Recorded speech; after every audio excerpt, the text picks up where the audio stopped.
What's going on, everyone, and welcome back to Stock Watch, the series where we watch stocks and stocks watch us.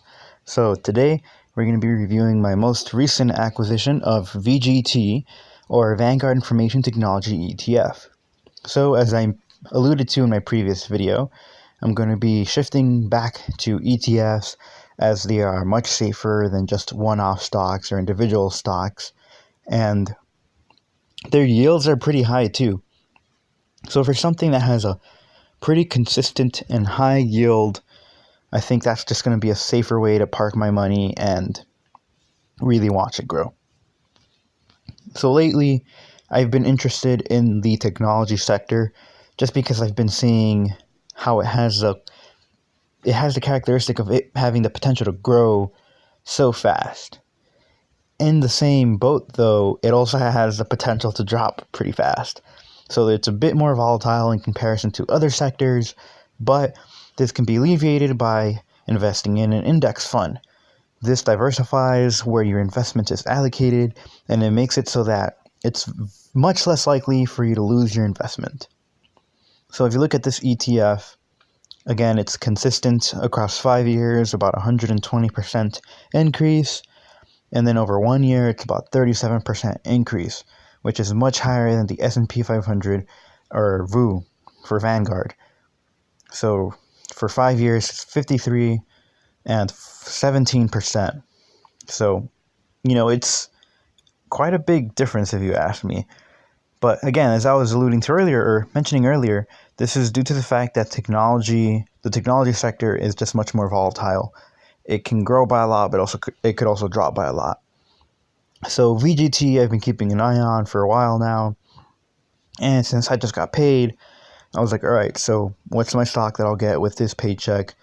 So of course, just a little brief overview of how I decide to buy my stocks or how I invest is I plan and budget out my paycheck. I know it's a consistent paycheck. I always get the same thing just because I'm a graduate student, so I'm getting paid via stipend. So, I can't work overtime or anything. I'm going to get the exact same amount every single month. So I know exactly how much money I'm going to have. I budget out how much I'm spending and subtract utilities, subtract rent and other things. And then whatever's left over, I give myself a portion for fun, to going out to eat and just, doing stuff that I want to do with that money. And then the other part, I deposit into the stock market and some into a savings account.